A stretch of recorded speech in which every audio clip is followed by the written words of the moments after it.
Hello, I'm Demis Hellen and I am glad to be back here on the Cubase channel presenting my brand new walkthrough of my minimal techno track here in Cubase Pro 13. In this episode we're going to be looking at groove and we're going to have a look at multiple techniques that we can use to achieve the final result.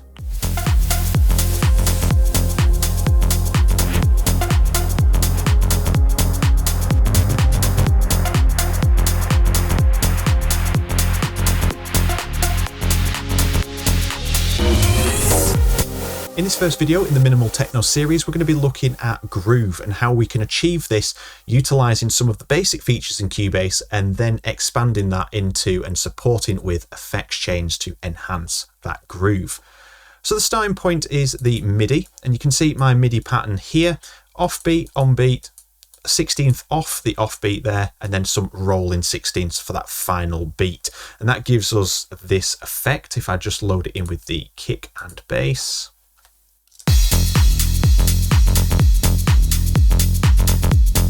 You can hear it's got tons of character, tons of movement, and it's got a groove and it makes you want to move straight away. And that's what minimal techno is all about, in my opinion. And we've gone for a bit more of a Boris Brejcha style with this as well. So let's take a look at just the grunge bass on its own. You can see this pattern repeats. We've got a little embellishment at the end just to keep it moving and progressing, but you can see here the first port of call is some pitch slides. Now these are drawn into the master pitch bend and this makes movement. If we just look at this bit here, I'm just going to make sure it's soloed, you'll hear that this is quite lackluster now.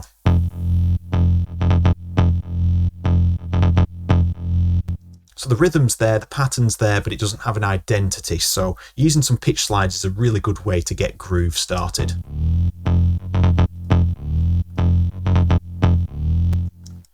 And then on the left-hand side, we have the MIDI inserts and we've got a quantizer on here. And I'm using this to add swing. So I've got some heavy swing on here, 75%.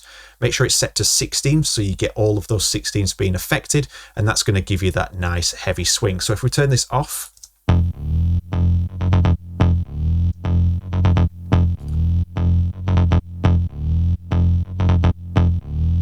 you can see that's the first portion of our swing sorted. We've got the groove and it's all starting to flow. Now, where it really comes into its own is the effects chain. Now, we've got some individual effects happening on each one. So if we look at the mixer, we can see we've got a chain here. This particular bass has got a VST bass amp on here, which is just giving it some grungy sound. And then I've split that bass in half and we've got the sub on a separate channel here. And then a third bass for some presence. So these are optional, but I like to have a bit more control over my bass layers. So the first thing that happens on each channel is we've got a compressor. But in the case of the first channel, we have an envelope shaper as well. So if we just load these two up, you can see with the envelope shaper, I've added 2 dB of attack. So the start of the bass hit has got a little bit more snap to it, giving it a little bit more presence in the mix. And then the compressor is allowing that snap or that extra snap to come through before it compresses. And that's giving it an even more prominent position in the mix. So if you turn these off, you're going to hear it's quite rounded.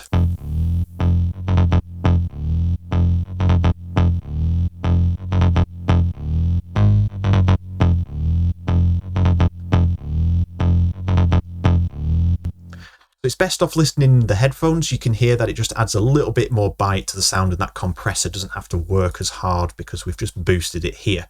It's not necessary every time, but the compressor does add that little bit of bite to the sound. So we're doing the same with the other two basses. We're just not using an envelope shaper. We're using exactly the same settings just to sort of like tickle the top end of the bass to give it that nice snap. Once it's got all that snap and it's all layered together, you're going to get a lovely cohesive bass. But where the majority of this groove comes from is the final stage in the bass group. So we've got the bass group soloed. I am going to mute all of the inserts. Let's have a listen again.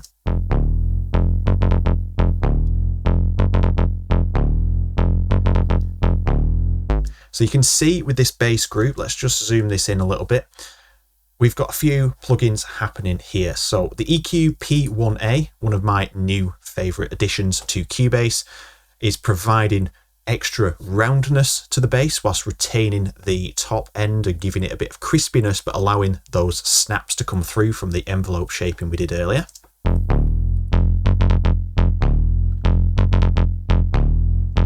Which in turn gives it more presence, which is enhancing the groove, that rhythm. So we can see from there, we've got a frequency on there. That's just some high pass and low pass automations that I like to do myself. And then we've got a squasher and a tube on here. So these two are really enhancing the rhythm, but it's enhancing the presence. So because the EQ P1A has reduced the mids a little bit, which is what we wanted, we can reintroduce them using the squasher here.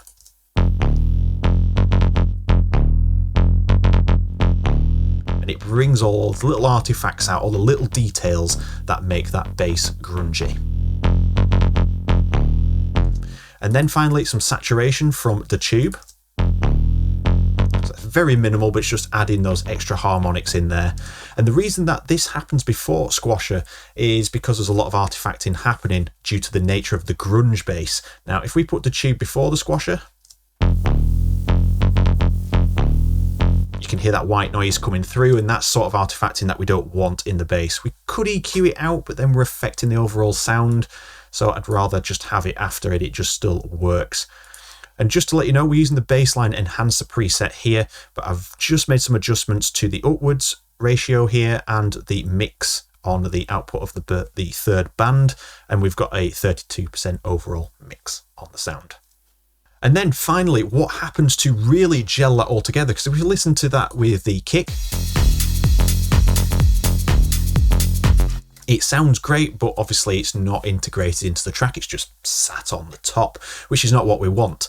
So the effects modulator here is what is providing what we'd normally do with sidechain by hooking it up to a compressor, dialing in the settings, using a kick to trigger it to then obviously duck the volume of that track, i.e. the bass in our case, or we can just load in the effects modulator where we can draw in custom shapes and make sidechain happen from volume shaping.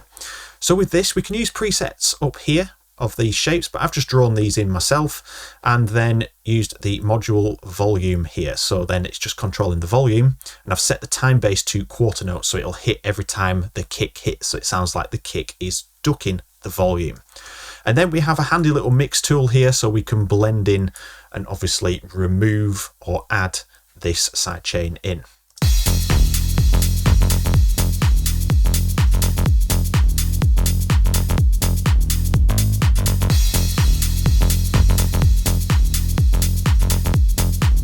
And that works a real treat because you hear that it starts to eat into some of the notation. So this is happening every beat. So if we look back at the bass, you can see the kick is hitting. So if I just draw these in so you can just visualize the kick is hitting here, here, and here. So you can see the volume is going to duck every time this kick happens. So these notes are going to get cut out. This note is partially getting cut out, and the start of this one's getting totally cut out, which then gives you that illusion of more rhythm popping out of the bass because we are affecting the positions of those notes. And in turn, that gives us a nice cohesive mix, and it sounds like the bass is woven into the track. And then on top of that, we've got the shaker in the drum track here. And if we go into the quantizer, you can see again 72% swing, so it's a little bit less than 75. I like to use slightly different values just to give it a little bit more depth. And that starts to sort of like gel all of these layers together when the bass isn't as upfront, shall we say. So if we take this away, it's just going to sound like any old drum track. To really support that bass movement, the shaker adds in.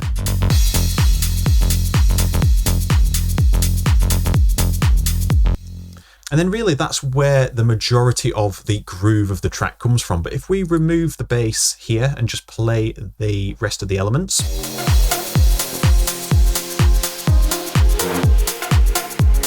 you can hear the synth hits, and some of the bass hits are utilizing that swing as well. So this bass hit or the synth hit here, that sounds like this, is also using a quantizer, and you can see that one's at 70%, so it's just slightly off to the rest, giving it a natural position. And then the same here, if you look at these ghost lead sections, which is really a bass, This has also got a quantizer on at 81%, so it's more than all of them. And you get all these other little sounds in between, and just having them offset, like this is offbeat, but the sound is more swelled, so it has a little bit of attack like this on here. So it doesn't really hit on the offbeat, it's slightly off, and it gives it a swung feel. So these are all little things that you can think about, and hopefully you've got some better ideas now on how to add groove into your track, not just utilizing the swing, but utilizing the effects channels and using things like the effects modulator or sidechain to really enhance that groove as well. So there we are, that's my introduction to adding groove into a minimal techno track using Cubase and Cubase stock plugins. And with that said, I hope you enjoyed the video, and I'll look forward to seeing you all in the next one. Take care.